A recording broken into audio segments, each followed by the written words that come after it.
बच्चों आज हम जेईई मेंस का जो है आज का पेपर देखेंगे शिफ्ट 1 का। ठीक है, तो शिफ्ट 1 का पेपर है बच्चों। ये जैसे हमारे बोर्ड पे पहला क्वेश्चन है, डायमेंशन का क्वेश्चन है। Electric flux phi is related with linear charge density lambda and surface charge density sigma as find dimension of beta upon alpha. अब बच्चों जैसे देखोगे हमें जो इक्वेशन दिया फाई इक्वल टू कितना a alpha into lambda plus beta into कितना sigma, और हमसे क्या पूछा है बीटा बाई अल्फा का डायमेंशन। ये क्या है बच्चों, फाई है। फाई क्या होता है, फ्लक्स होता है। अब यहाँ पे एक चीज देखो, आपको ये पता होगा इसका जो डायमेंशन होगा वही डायमेंशन किसका होगा, इसका। सेम डायमेंशन में सेम डायमेंशन जोड़ा जाता है, क्या कर सकते हो, सेम फिजिकल क्वांटिटी में सेम फिजिकल क्वांटिटी जोड़ी जा सकती है। जैसे मैंने क्लास में बताया था बच्चों v बराबर u प्लस एटी में जो u का डायमेंशन होगा वही एटी का डायमेंशन होगा, और u का डायमेंशन v के बराबर होगा, एटी का डायमेंशन किसके बराबर होगा, v के बराबर होगा। अब बच्चों यहाँ पे उसी तरीके से अल्फा लैम्डा जो होगा वो किसके बराबर होगा बच्चों, फ्लक्स के डायमेंशन के। यहाँ पे जो अल्फा लैम्डा का डायमेंशन होगा वो फ्लक्स के डायमेंशन के बराबर होगा, और जो बीटा सिग्मा का डायमेंशन होगा बच्चों वो किसके बराबर होगा, फ्लक्स के डायमेंशन के बराबर होगा। अगर यहां से देखोगे तो इसका और इसका भी डायमेंशन बराबर होगा। कहने का मतलब यह है कि अल्फा लैम्डा का जो डायमेंशन होगा वो बीटा सिग्मा के डायमेंशन के बराबर होगा। अब यहाँ पे देखोगे बच्चों हमें किसका चाहिए, बीटा बाई अल्फा का, तो बीटा सिग्मा का जो डायमेंशन होगा वो किसके बराबर होगा, अल्फा इंटू लैम्डा के।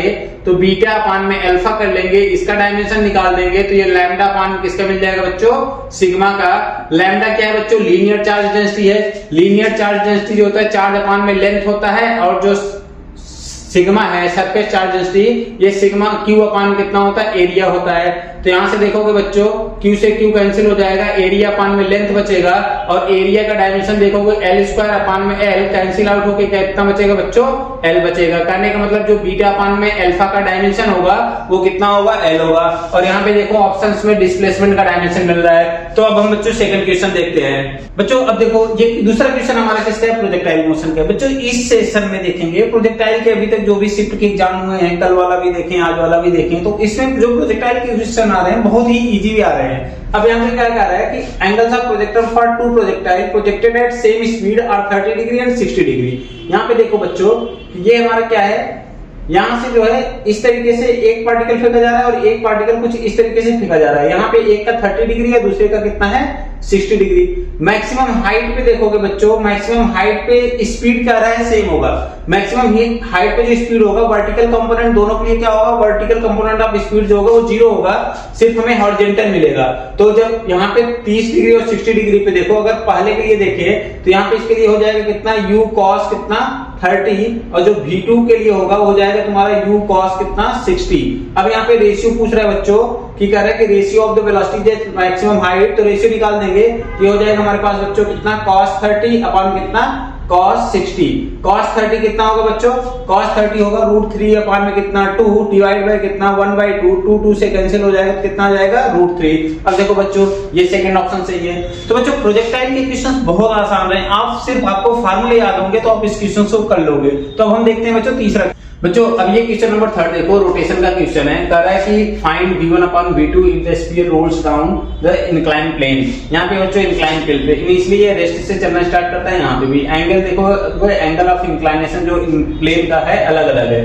तो यहाँ पे क्या होगा कि इनिशियली रेस्ट पे होगा तो काइनेटिक एनर्जी 0 होगा, लेकिन पोटेंशियल एनर्जी मैक्सिमम होगा। तो यहाँ पे हम जो है बच्चों एनर्जी का फार्मूला लगाएंगे कंजर्वेशन ऑफ एनर्जी का। तो इनिशियली काइनेटिक एनर्जी 0 है, लेकिन पोटेंशियल एनर्जी कितना हो जाएगा बच्चों, mgl।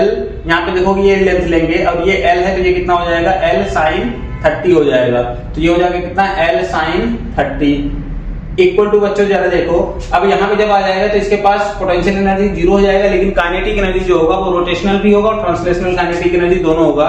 तो rotational kinetic energy half I omega square होता है प्लस हाफ mv जो होगा हमारा ट्रांसलेशनल काइनेटिक एनर्जी होगा। अब यहाँ पे जरा देखो बच्चों, अगर इसकी वैल्यू पुट कर देंगे तो mgl/2 हो जाएगा, और यहाँ पे 1/2, और ये I जो है मोमेंट ऑफ इनर्शिया है 2/5 mr²। ओमेगा को हम रख देंगे v स्क्वायर अपॉन कितना बच्चों, r स्क्वायर प्लस कितना 1/2 m इंटू कितना v1 स्क्वायर। ठीक है, अब यहाँ से जरा देखो, यहाँ से अगर हम 1/2 m v1 स्क्वायर कॉमन कर लें तो ये r से r कैंसिल हो जाएगा, बचेगा कितना बच्चों 2/5 प्लस कितना 1 बचेगा। तो ये आ जाएगा बच्चों 7/5 m v1 स्क्वायर इंटू कितना बच्चों 1/2। इक्वल टू यहाँ से हो जाएगा mgl/2। तो यहाँ से देखोगे 2 से 2 और m से m क्या हो जाएगा बच्चों, कैंसिल हो जाएगा। हमारे पास जो v1 बचेगा, v1 स्क्वायर वो बचेगा 5gl अपान कितना 7, और यहाँ से हमारे पास जो v आएगा, v इक्वल टू आ जाएगा कितना 5gl अपान कितना आ जाएगा बच्चों 7 आ जाएगा। ये आपका क्या आ जाएगा v1 आ जाएगा। अब v1 बाई v2 इसी तरीके से बच्चों हम यहाँ पे क्या निकाल लेंगे, v2 निकाल लेंगे। v2 के लिए जरा देखो तो इनिशियली काइनेटिक एनर्जी 0 है, लेकिन पोटेंशियल एनर्जी जो हो जाएगा mgl sin 45 होगा, और sin 45 वैल्यू कितना होता है 1/√2 इक्वल टू देखोगे 1/2 i ओमेगा स्क्वायर। स्फीयर है तो i की वैल्यू हो जाएगी 2/5 m इंटू कितना r स्क्वायर, और ओमेगा का वैल्यू रखेंगे तो v2 स्क्वायर अपान कितना हो जाएगा r स्क्वायर प्लस कितना बच्चों हाफ m इंटू कितना v2 स्क्वायर। अब यहाँ से r स्क्वायर कैंसिल हो जाएगा। अगर यहाँ से बच्चों देखोगे तो 1/2 कॉमन अगर कर ले, 1/2 m v2 स्क्वायर कॉमन कर ले तो बचेगा बच्चों 2/5 प्लस कितना 1, और यहाँ पे बचेगा mgl बाई कितना बच्चों √2। अब जरा देखो m से m कैंसिल हो जाएगा। अब यहाँ से 2/5 हो जाएगा तो ये हो जाएगा gl अपान कितना बच्चों √2 इक्वल टू कितना v2 स्क्वायर अपान कितना 2, यहाँ पे बचेगा कितना बच्चों 7/5। अब हमें क्या चाहिए, v2 चाहिए। तो यहाँ पे जरा देखो बच्चों ये हो जाएगा कितना 5gl अपान में कितना बच्चों, ये उधर ये 5 और यहाँ पे 2 भी जाएगा, क्योंकि ये 2 उधर ले जाएंगे, 5 2 10 हो जाएगा, और उसके बाद यहाँ पे 7 नीचे आएगा तो 7√2 आ जाएगा किसके बराबर बच्चों v2 स्क्वायर के। तो यहाँ से जरा v2 अगर निकालेंगे तो v2 जरा निकाल के देखो कितना आ जाएगा 5 दूनी 10 gl अपान कितना 7√2, ये आ जाएगा कितना रूट अंडर में। अब एक चीज यहाँ पे कर सकते हो आप, क्योंकि यहाँ पे हमने इसको v2 को ऐसे लिख सकते हो 5 इंटू 2 कर सकते हो, 5 इंटू 2 इंटू gl अपान कितना 7√2। यहाँ पे 2 से √2 को √2 कर दोगे तो एक √2 कट जाएगा, तो आंसर जो आएगा 5√2 gl बाई कितना 7 आएगा।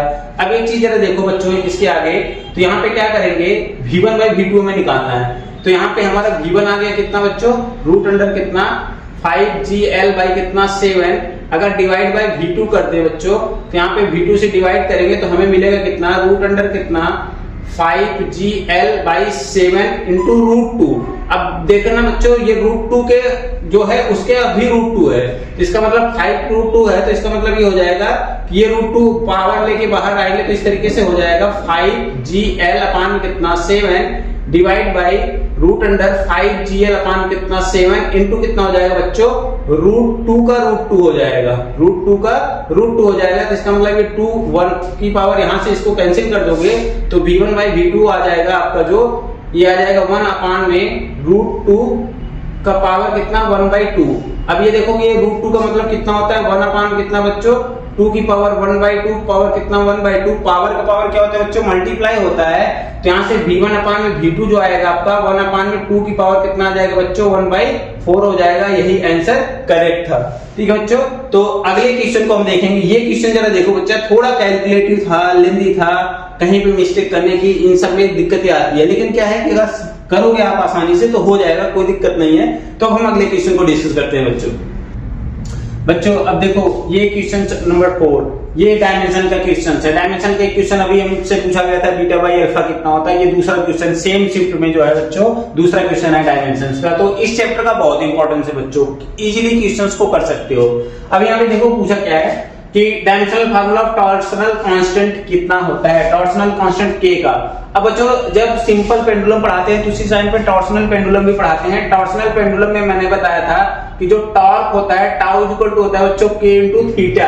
ठीक है, जहां पे थीटा जो है एंगल होता है तो k इक्वल टू कितना हो जाएगा बच्चों टाउ अपान में थीटा हो जाएगा। अगर यहाँ से इसका डायमेंशन निकालना है तो बेसिकली किसका डायमेंशन निकालना है, टाउ का निकालना है, क्योंकि ये डायमेंशन लेस होगा। तो यहाँ पे देखोगे टाउ इक्वल टू कितना होता है r क्रॉस f होता है। तो f का डायमेंशन होता है बच्चों कितना ml t पावर कितना -2 इंटू l। ये हो जाएगा बच्चों ml स्क्वायर t की पावर कितना बच्चों -2। और आपका ऑप्शन जो है पहला क्या है करेक्ट है बच्चों। तो इस तरीके का क्वेश्चन आ रहा है यूनिट एंड मेजरमेंट से। इस बार बच्चों एक से था जहां पे लिस्ट काउंट 1 ईयर वगैरह से स्टेटमेंट वाइज टाइप क्वेश्चन आया था। बाकी जितने भी क्वेश्चन आ रहे हैं वो डायमेंशन से ही आ रहे हैं, एरर से क्वेश्चन नहीं आ रहा है। तो इस चीज को ध्यान रखना कि इसको बहुत इजीली अप्रोच करके कर सकते हो। अब हम देखेंगे बच्चों नेक्स्ट क्वेश्चन। बच्चों फिर से देखो, फिर से एक क्वेश्चन आ गया यूनिट एंड मेजरमेंट का।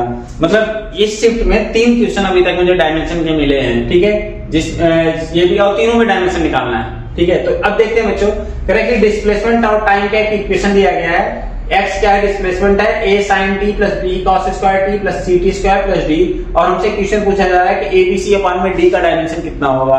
बच्चों एक चीज बताया था मैंने कि सेम फिजिकल क्वांटिटी में सेम फिजिकल क्वांटिटी जोड़ी जा सकती है, घटाई जा सकती है, प्लस या माइनस किया जा सकता है। तो यहाँ पे बच्चों अगर ये डिस्प्लेसमेंट है तो a sin t, और ये लेफ्ट हैंड साइड में अगर डिस्प्लेसमेंट है तो राइट साइड में भी क्या होगा, डिस्प्लेसमेंट ही होगा बच्चों।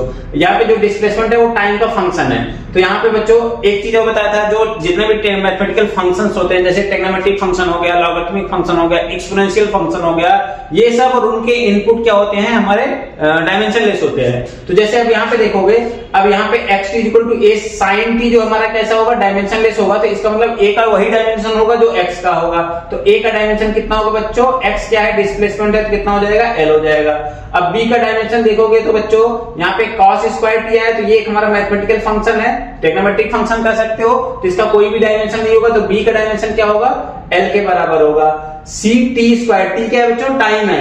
अब ct का स्क्वायर जो है देखोगे यहाँ पे ct स्क्वायर का जो डायमेंशन होगा वो डिस्प्लेसमेंट के बराबर होगा। तो c का जो डायमेंशन आएगा बच्चों वो हो जाएगा l अपान कितना, t स्क्वायर। तो इसका मतलब हो जाएगा l t पावर कितना बच्चों, -2। d का डायमेंशन सेम होगा बच्चों, डिस्प्लेसमेंट के बराबर होगा, कितना होगा, l होगा। ऐसे क्या करना है, अलग अलग निकाल लो, निकालने के बाद a b c का मल्टीप्लाई कर दो।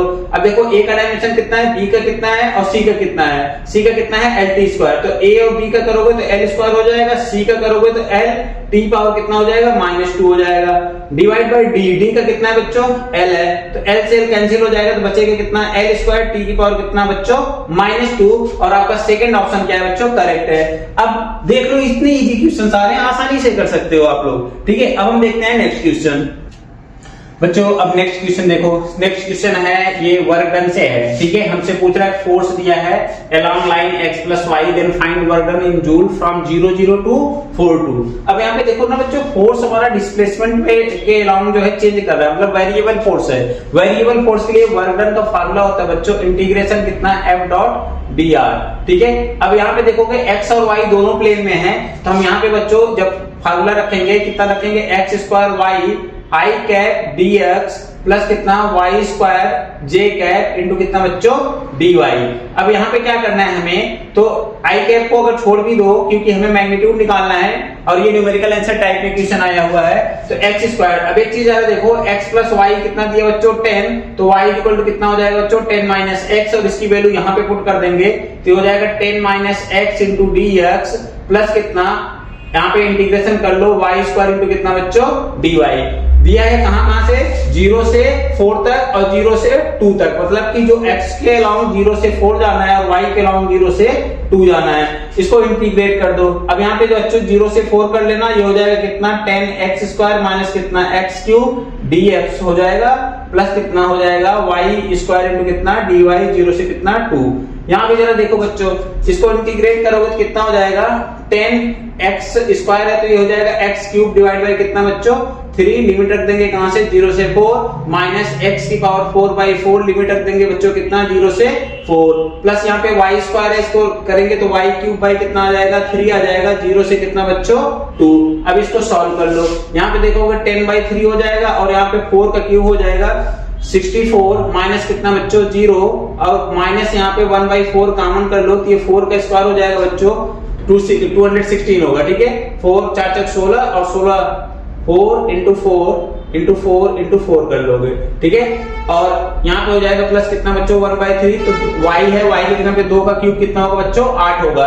तो यहाँ पे देखो बच्चों क्या करना है, 1 4 से 1 4 कैंसिल हो जाएगा और यहाँ पे काटोगे तो कट जाएगा 3 1 के 3, 3 दूनी 6 नहीं कटेगा, तो ये हो जाएगा 10 इंटू कितना 64 डिवाइड बाय कितना बच्चों 10 माइनस 4 4 16 चौको 64, 64 प्लस कितना 8/3।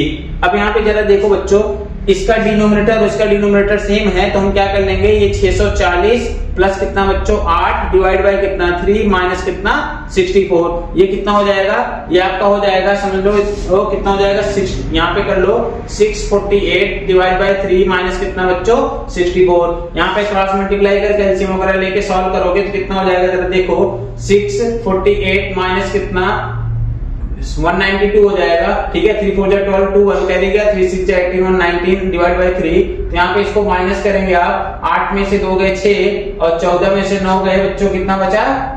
14 में से 9 गए तो बचा 5 आपका, ठीक है। और यहाँ पे बचा कितना? यहाँ पे 5 बचा, 5 में से 1 गए बच्चों, कितना बचा? 4 4 डिवाइड बाय कितना? 3 3 1 जा 3 और एक इधर गया 3 बचे 15 3 दूनी 6, तो कितना आ जाएगा बच्चों? 152 जूल हो जाएगा। ये न्यूमेरिकल आंसर टाइप का क्वेश्चन था बच्चों, थोड़ा सा आपको ध्यान से कैलकुलेट करना था।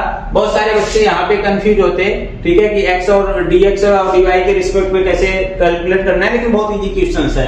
तो इस तरीके के क्वेश्चंस आ रहे हैं बच्चों, आपको कुछ ज्यादा नहीं करना है, आपको बेसिक आपका एकदम क्लियर होना चाहिए, फार्मूले चैप्टर वाइज आपको एकदम याद होने चाहिए, तो आप इजीली कर पाओगे।